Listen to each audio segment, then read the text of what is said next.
नमस्कार। आज हम यहाँ पर एनसीईआरटी का क्लास 8 का हिंदी बसंत का चैप्टर पढ़ने जा रहे हैं 10वां, और उसका नाम है अकबरी लूटा।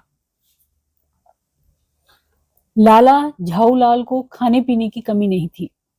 काशी के ठटेरी बाजार में मकान था।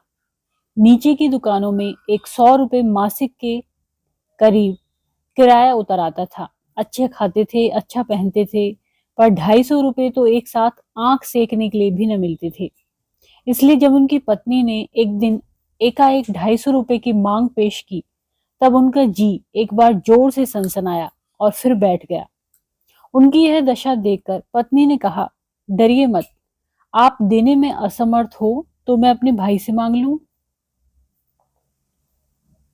लाला झाऊलाल तिलमिला उठे। उन्होंने रौब के साथ कहा, अजी हटो, 250 रुपए के लिए भाई से भीख मांगोगी? मुझसे ले लेना, लेकिन मुझे इसी जिंदगी में चाहिए। अजी इसी सप्ताह में ले लेना। सप्ताह से आपका तात्पर्य 7 दिन से है या 7 वर्ष से? लाला झाऊलाल ने रौब के साथ खड़े होते हुए कहा, आज से 7वें दिन मुझसे 250 रुपए ले लेना। लेकिन जब 4 दिन ज्यों त्यों में यूं ही बीत गए और रुपयों का कोई प्रबंध न हो सका, तब उन्हें चिंता होने लगी। प्रश्न अपनी प्रतिष्ठा का था, अपने ही घर में अपनी साख का था। देने का पक्का वादा करके अगर अब दे ना सके तो अपने मन में वह क्या सोचेगी? उसकी नजरों में उसकी क्या मूल्य रह जाएगा? अपनी वाहवाही की सैकड़ों गाथाएं सुना चुके थे। अब जो एक काम पड़ा तो चारों खाने चित्त हो रहे। यह पहली बार उसने मुंह खोलकर कुछ रुपयों का सवाल किया था। इस समय अगर दुम दबाकर निकल भागते हैं तो फिर उसे क्या मुंह दिखलाएंगे? खैर, एक दिन बीता, एक दिन और बीता। 5वें दिन घबराकर उन्होंने पंडित बिलवासी मिश्र को अपनी विपदा सुनाई। संयोग कुछ ऐसा बिगड़ा था कि बिलवासी जी भी उस समय बिल्कुल खुक्क थे।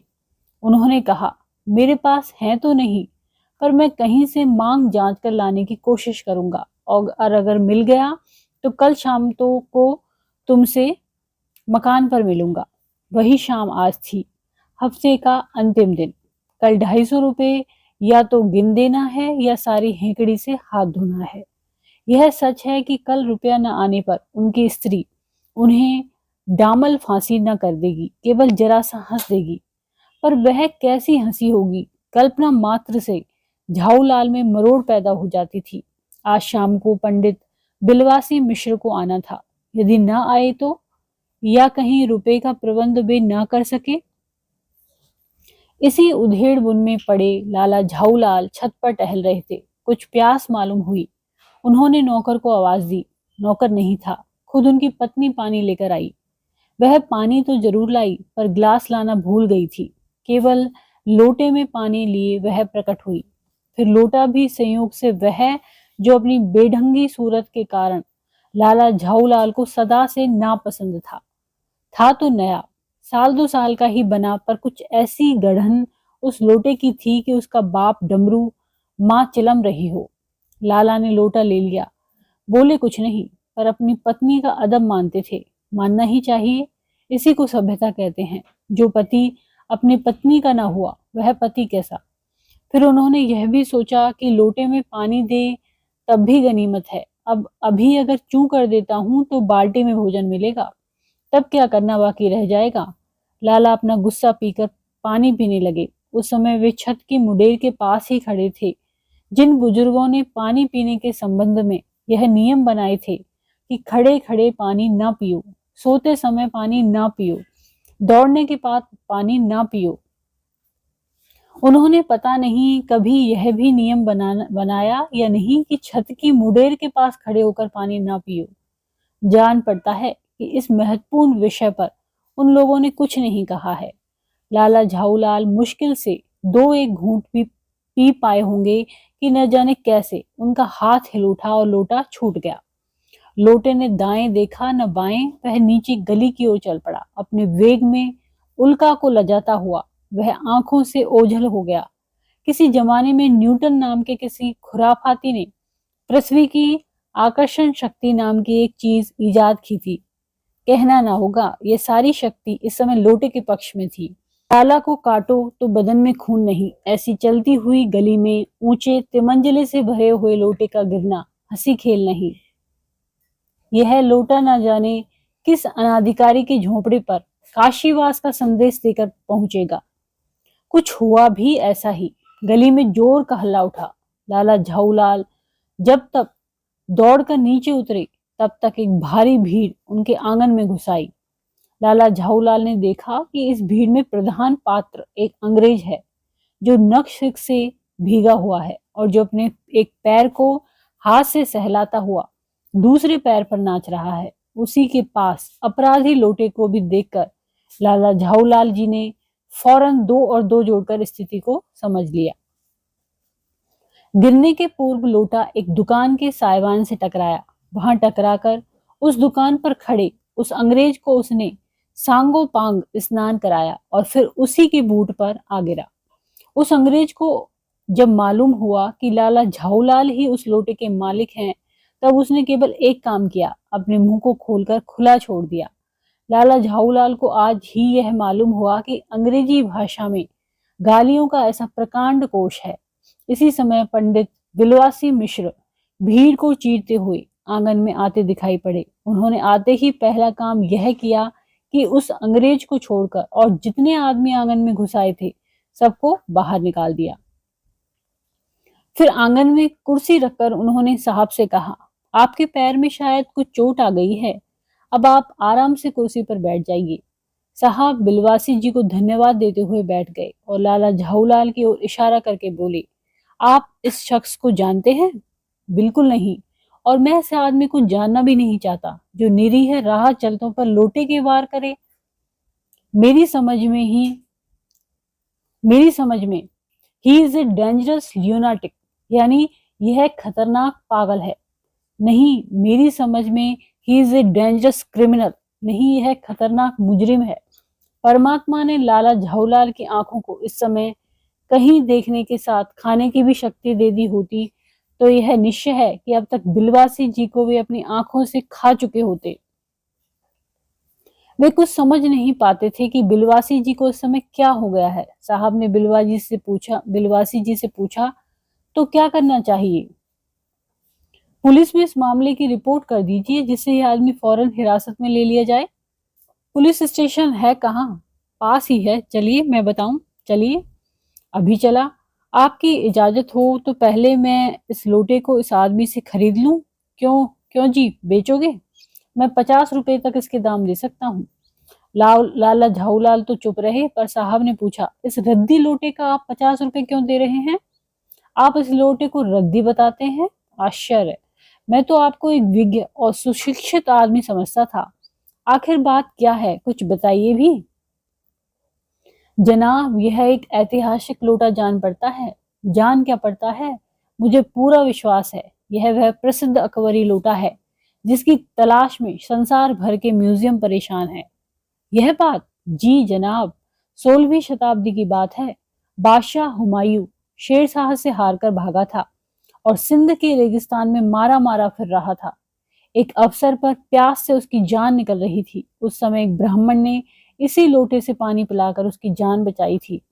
हुमायूं के बाद अकबर ने उस ब्राह्मण का पता लगाकर उससे इस लोटे को ले लिया और इसके बदले में उसे इसी प्रकार के 10 सोने के लोटे प्रदान किए। यह लोटा सम्राट अकबर को बहुत प्यारा था, इसी से इसका नाम अकबरी लोटा पड़ा।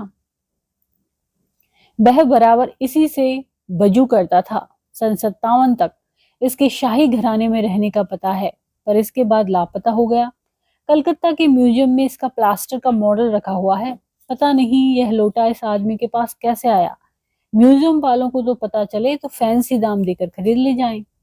इस विवरण को सुनते सुनते साहब की आंखों पर लोभ और आश्चर्य का ऐसा प्रभाव पड़ा कि वे कौड़ी के आकार से बढ़कर पकौड़ी के आकार की हो गई। उसने बिलवासी जी से पूछा, तो आप इस लोटे का क्या करिएगा? मुझे पुरानी और ऐतिहासिक चीजों के संग्रह का शौक है। मुझे भी पुरानी और ऐतिहासिक चीजों के संग्रह का शौक है। जिस समय यह लोटा मेरे ऊपर गिरा था उस समय मैं यही कह रहा था। उस दुकान से पीतल की कुछ पुरानी मूर्तियां खरीद रहा था। जो कुछ हो, लोटा मैं ही खरीदूंगा। वाह, आप कैसे खरीदेंगे? मैं खरीदूंगा, यह मेरा हक है। हक है? जरूर हक है। यह बताइए कि उस लोटे के पानी से आपने स्नान किया या मैंने? आपने। वह आपके पैरों पर गिरा या मेरे? आपके। अंगूठा उसने आपका बुड़ता किया या मेरा? आपका। इसलिए उसे खरीदने का हक मेरा है। यह सब बकवास है। दाम लगाइए, जो अधिक दे वह ले जाए। यही सही। आप इसका 50 रुपए लगा रहे थे। मैं 100 देता हूँ, मैं 150 देता हूँ, मैं 200 देता हूँ। अजी मैं 250 देता हूँ। यह कहकर बिलवासी जी ने 250 के नोट लाला झाऊलाल के आगे फेंक दिए। साहब को भी ताब आ गई। उसने कहा, आप 250 देते हैं तो मैं 50, 100 देता हूँ, मैं 500 देता हूँ। अब चलिए। बिलवासी जी अफसोस के साथ अपने रुपए उठाने लगे, मानो अपनी आशाओं की लाश उठा रहे हों। साहब की ओर देखकर उन्होंने कहा, लोटा आपका हुआ, ले जाइए, मेरे पास 250 से अधिक नहीं है। यह सुनना था कि साहब के चेहरे पर प्रसन्नता की कूंची गिर गई। उसने झपट कर लोटा लिया और बोला, अब मैं हंसता हुआ अपने देश लौटूंगा। मेजर डगलस की डींग सुनते सुनते मेरे कान पक गए थे। मेजर डगलस कौन है? मेजर डगलस मेरे पड़ोसी हैं। पुरानी चीजों के संग्रह करने में मेरी उनकी होड़ रहती है। गत वर्ष वे हिंदुस्तान आए थे और यहाँ से जहांगीरी अंडा ले गए थे। जहांगीरी अंडा? हाँ, जहांगीरी अंडा। मेजर डगलस ने। पर जहांगीरी अंडा है क्या? आप जानते होंगे कि एक कबूतर ने नूरजहां से जहांगीर का प्रेम कराया था। जहांगीर के पूछने पर कि मेरा एक कबूतर तुमने कैसे उड़ जाने दिया, नूरजहां ने उसके दूसरे कबूतर को उड़ाकर बताया था कि ऐसे।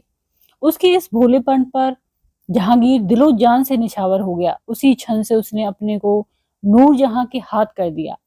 कबूतर का यह एहसान वह नहीं भूला। उसके एक अंडे को बड़े जतन से रख छोड़ा। एक बिल्लौर की हाड़ी में वह उसके सामने टंगा रहता था। बाद में वही अंडा जहांगीरी अंडा के नाम से प्रसिद्ध हुआ। उसी को मेजर डगलस ने पारसाल दिल्ली में एक मुसलमान सज्जन से 300 रुपए में खरीदा। यह बात? हाँ। पर अब मेरे आगे दून की नहीं ले सकते। मेरा अकबरी लोटा उनके जहांगीरी अंडे से भी एक पुश्त पुराना है।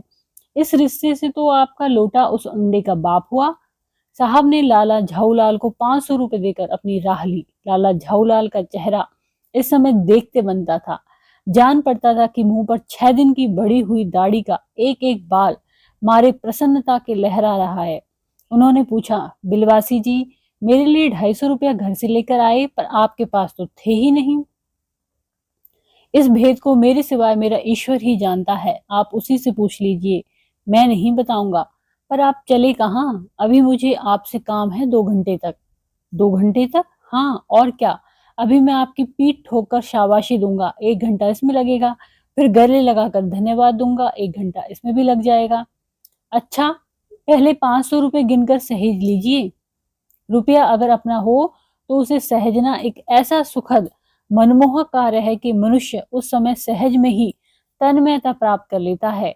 लाला झाऊलाल ने अपना कार्य समाप्त करके ऊपर देखा, पर बिलवासी जी इस बीच अंतर्धान हो गए। उस दिन रात्रि में बिलवासी जी को देर तक नींद नहीं आई। वे चादर लपेटे चारपाई पर पड़े रहे। 1 बजे वे उठे। धीरे, बहुत धीरे से अपनी सोई हुई पत्नी के गले से उन्होंने सोने की वह सिकड़ी निकाली जिसमें एक ताली बंधी हुई थी।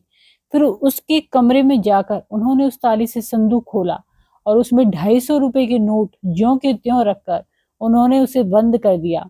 फिर दबे पांव लौटकर ताली को उन्होंने पूर्ववत अपनी पत्नी के गले में डाल दिया। इसके बाद उन्होंने हंसकर अंगड़ाई ली। दूसरे दिन सुबह 8 बजे तक चैन की नींद सोए। अन्नपूर्णानंद वर्मा।